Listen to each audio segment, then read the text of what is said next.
Hello everyone.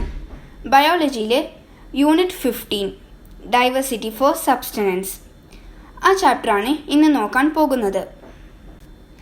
Diversity of organisms adds charm to nature. Life forms are diverse but no organism in nature exist in isolation. നേച്ചറിൽ പലതരത്തിലുള്ള organisms ആണുള്ളത്. പക്ഷേ ഒരു organism ഒറ്റക്കല്ല ജീവിക്കുന്നത്, ഒന്നിനെ depend ചെയ്തിട്ടാണ് ജീവിക്കുന്നത്. Observe the illustration and find out examples for the interdependence of organisms. ആ ഫിഗറിൽ തന്നെ നമുക്കത് മനസ്സിലാക്കാൻ സാധിക്കും. ഈ ലിവിങ് വേൾഡിലുള്ള കാര്യങ്ങളെ നമുക്ക് രണ്ടായിട്ട് തിരിക്കാം. ഒന്ന് എബയോട്ടിക് ഫാക്ടേഴ്സും ബയോട്ടിക് ഫാക്ടേഴ്സും. The biotic factors refer to all the living beings present in an ecosystem. ഒരു എക്കോസിസ്റ്റമിലുള്ള ലിവിങ് ബീങ്സിനെ നമുക്ക് എബയോട്ടിക് ഫാക്ടേഴ്സ് എന്ന് പറയാം. എബയോട്ടിക് ഫാക്ടേഴ്സ് എന്ന് പറഞ്ഞാൽ ലിവിങ് തിങ്സ്, ജീവിക്കുന്ന വസ്തുക്കൾ. ഇനി abiotic factors. Abiotic factors are also essential for the existence of the living world, which comprises of animals, plants and microorganisms. Animals, plants ഒക്കെയുള്ള ലിവിങ് വേൾഡ് അത് exist ചെയ്യണമെങ്കിൽ നമുക്ക് എബയോട്ടിക് ഫാക്ടേഴ്സ് ആവശ്യമാണ്. എബയോട്ടിക് ഫാക്ടേഴ്സ് എന്ന് പറഞ്ഞാൽ നോൺ ലിവിങ് തിങ്സ്, ജീവനില്ലാത്ത വസ്തുക്കൾ. From the words we can understand that biotic means alive and abiotic means not alive. ഇനി നമുക്ക് നോക്കാം how are abiotic factors useful to biotic factors. എങ്ങനെയാണ് എബയോട്ടിക് ഫാക്ടേഴ്സ് ബയോട്ടിക് ഫാക്ടേഴ്സിന് useful ആവുന്നത്? Abiotic factors, these are the non living components of the ecosystem. സ്ക്രീനിൽ കൊടുത്തിട്ടുള്ളത് എബയോട്ടിക്കിൻ്റെ കുറച്ച് examples ആണ്. Wind, sunlight, soil, temperature, atmosphere and water. ഇനി ഒരു question നോക്കാം. Discuss and complete the illustration given below suitably. Page number 216 ഒരു illustration കൊടുത്തിട്ടുണ്ട്, 13.1. അവിടെയുള്ള സ്പേസ് അത് നമ്മളോട് കംപ്ലീറ്റ് ആക്കാനാണ് പറയുന്നത്. അതിൻ്റെ ആൻസർ ഇവിടെ സ്ക്രീനിൽ കൊടുത്തിട്ടുണ്ട്. സൺലൈറ്റ്. ഫോട്ടോസിന്തസിസ് പെർഫോം ചെയ്യാൻ സൺലൈറ്റ് ആവശ്യമാണ്. അടുത്തത് സോയിൽ. പ്ലാന്റ്സിൻ്റെ ഗ്രോത്തിന് അഥവാ ഫുഡ് കിട്ടണമെങ്കിൽ സോയിൽ ആവശ്യമാണ്. വാട്ടർ. ഡെയിലി നമ്മൾ പല സിറ്റുവേഷനിലും ഉപയോഗിക്കുന്ന ഒരു ഇമ്പോർട്ടൻറ്റ് റിസോഴ്സാണ് വാട്ടർ. അത് നമുക്ക് ഓരോ ഓർഗാനിസമിൻ്റെ ഫിസിയോളജിക്കൽ ഫങ്ഷൻസിനും ഹെൽപ്പ് ചെയ്യും. അടുത്തത് എയർ. അതിൻ്റെ use respiration. Human beings oxygen ആണ് എടുക്കുന്നത്, പ്ലാന്റ്സ് കാർബൺ ഡയോക്സൈഡ്. ഇനി നമുക്ക് വേറൊരു ടേം നോക്കാം, biosphere. Biosphere is the part of the earth where life exists. It extends to soil, atmosphere and water. ജീവൻ നിലനിൽക്കുന്ന ഒരു പാർട്ട് ഓഫ് എർത്തിന് പറയുന്നതാണ് ബയോസ്ഫിയർ. അതിൽ സോയിൽ, അറ്റ്മോസ്ഫിയർ, വാട്ടർ ഇതെല്ലാം അതിൽ പെടും. Sun, the primary source. Sun is the primary source of energy in the living world. നമ്മളെ പ്ലാനറ്റിൽ എനർജീൻ്റെ ഏറ്റവും പ്രൈമറി സോഴ്സ് എന്ന് പറയുന്നത് സൺ ആണ്.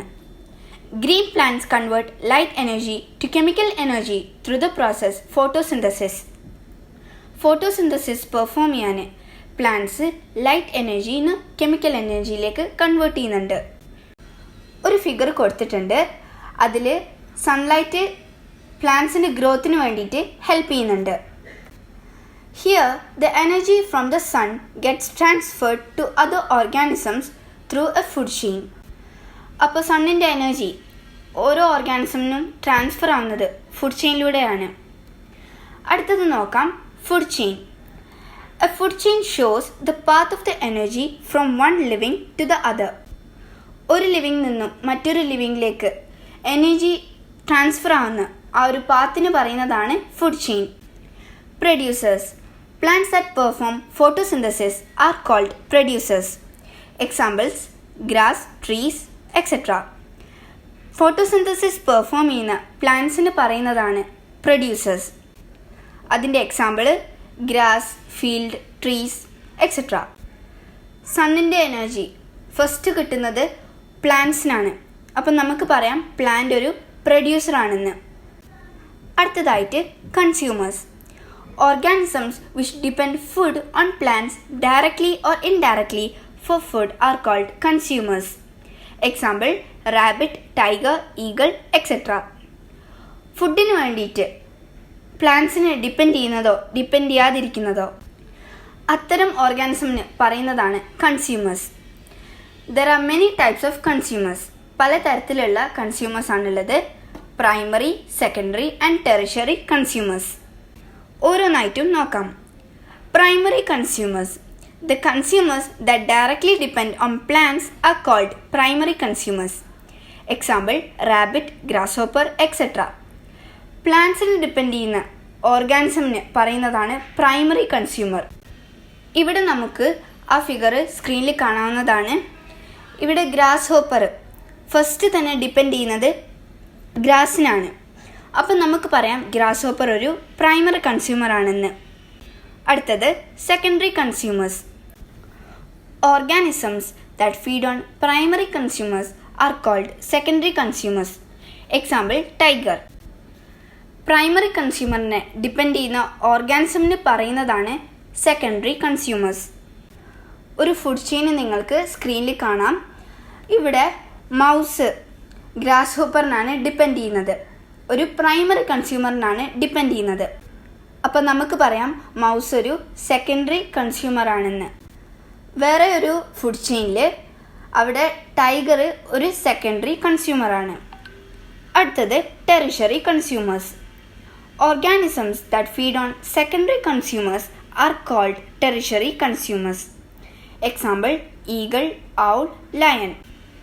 സെക്കൻഡറി കൺസ്യൂമറിനെ ഡിപ്പെൻഡ് ചെയ്യുന്ന ഒരു ഓർഗാനിസമിന് പറയുന്നതാണ് ടെറിഷറി കൺസ്യൂമേഴ്സ്.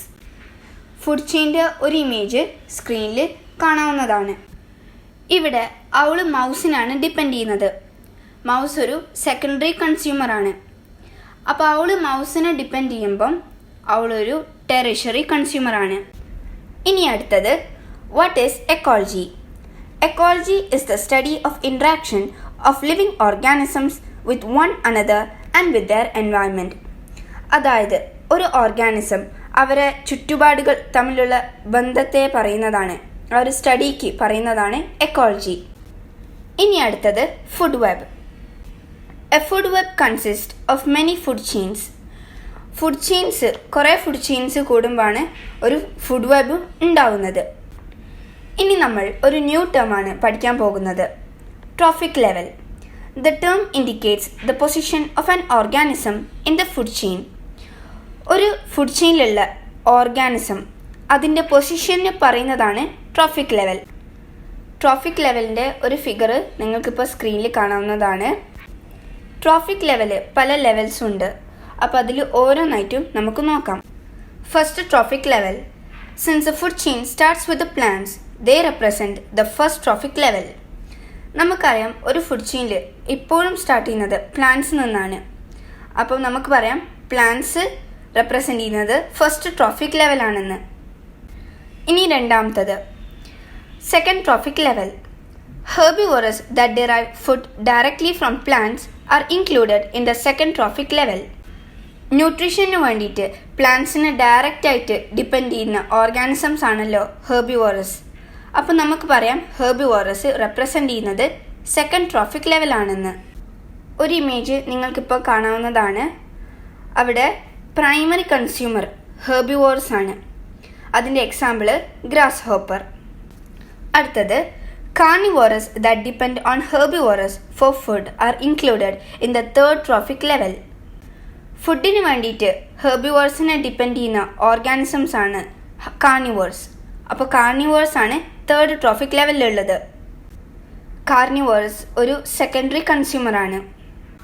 ഇനി fourth trophic level. Predators that prey on carnivores represent the fourth trophic level. ന്യൂട്രീഷന് വേണ്ടിയിട്ട് കാർണിവോഴ്സിനെ ഡിപ്പെൻഡ് ചെയ്യുന്ന ഓർഗാനിസംസ് അഥവാ predators, they represent the fourth trophic level. predators tertiary consumers ആണ്.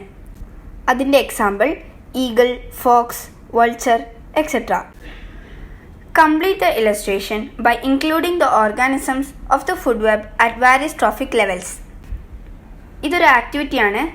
ഇതിൽ പേജ് നമ്പർ 217 ഫുഡ് വെബ് അതിനനുസരിച്ച് ഇവിടെ തന്നിട്ടുള്ള ഇലസ്ട്രേഷൻ 15.3 അത് കംപ്ലീറ്റ് ആക്കാനാണ് പറയുന്നത്.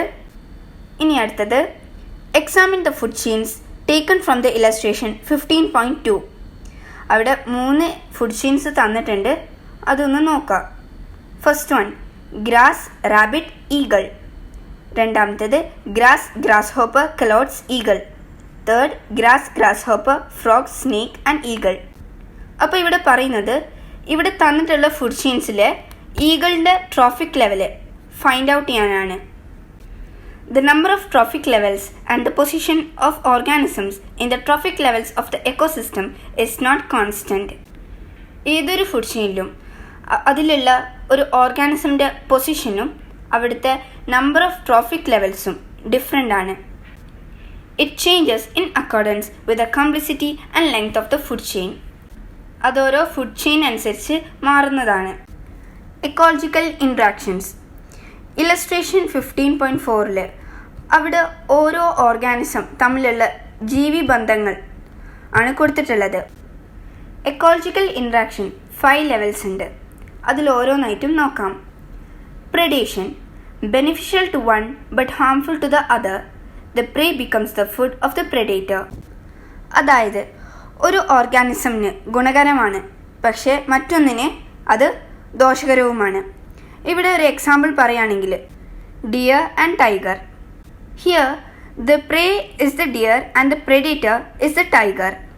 The tiger eats the deer, so it is beneficial to the tiger but it is harmful to the deer. അടുത്തത് parasitism, beneficial to one and harmful to the other.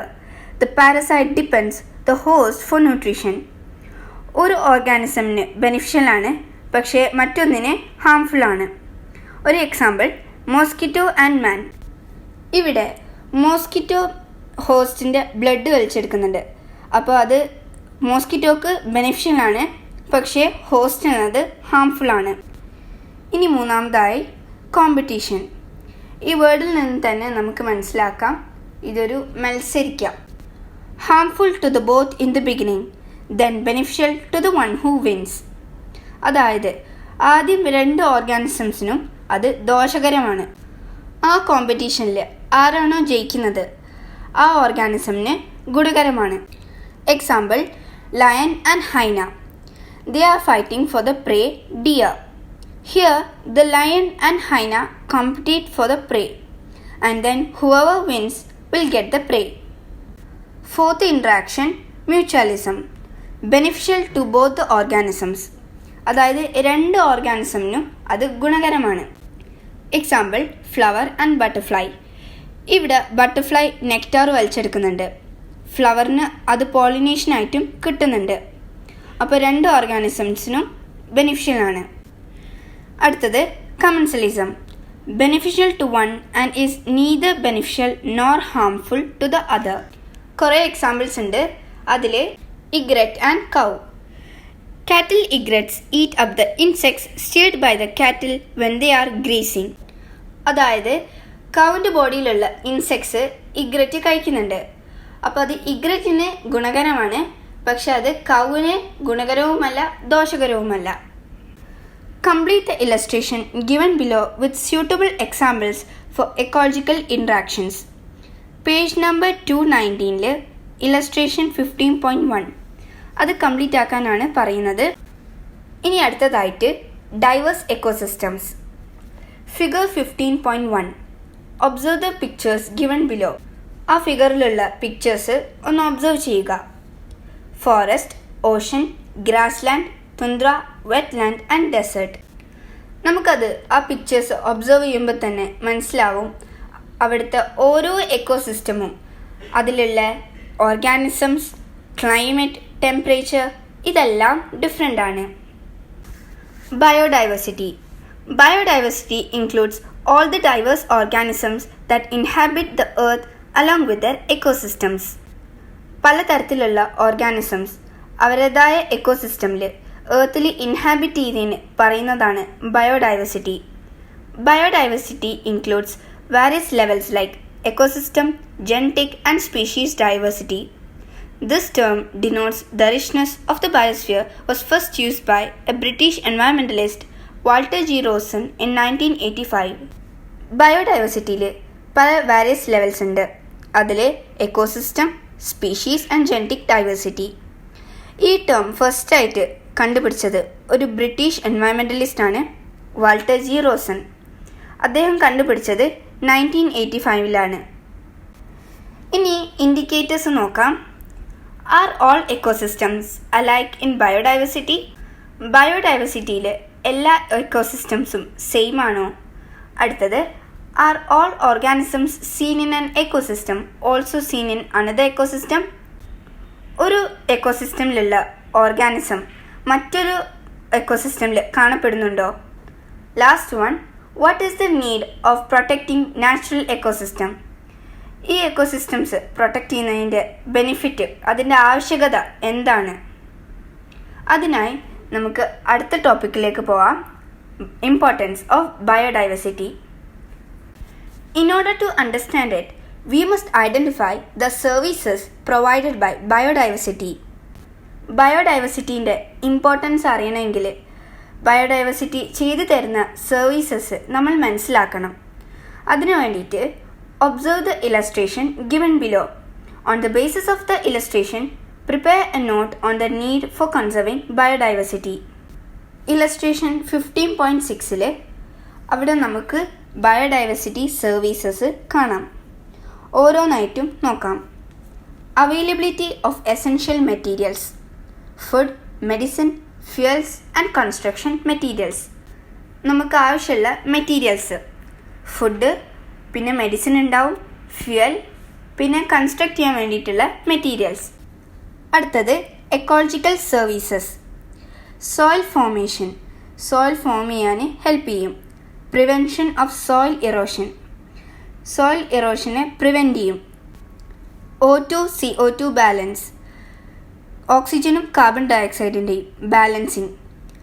Availability of fresh water, fresh വാട്ടറിൻ്റെ availability. Control of flood, ഫ്ലഡിനെ control ചെയ്യുന്നത്. Climate control, ക്ലൈമറ്റിനെ control ചെയ്യുന്നത്. അടുത്തത് auxiliary services. Nutrient cycling, nutrient സൈക്ലിങ്ങിന് help ചെയ്യുന്നുണ്ട്. Pollination, biological control, seed dispersal. Last one, cultural services. Aesthetics, recreation അഥവാ tourism, studies, rituals and practices. ഇത്രയും കാര്യങ്ങളാണ് ബയോഡൈവേഴ്സിറ്റി ചെയ്തു തരുന്ന സർവീസസ്. ഈ വീഡിയോ പാർട്ട് 1 ആണ്. ഇത്രയും ഭാഗം എടുത്തത് നിങ്ങൾക്ക് മനസ്സിലായിട്ടുണ്ടെന്ന് വിചാരിക്കുന്നു.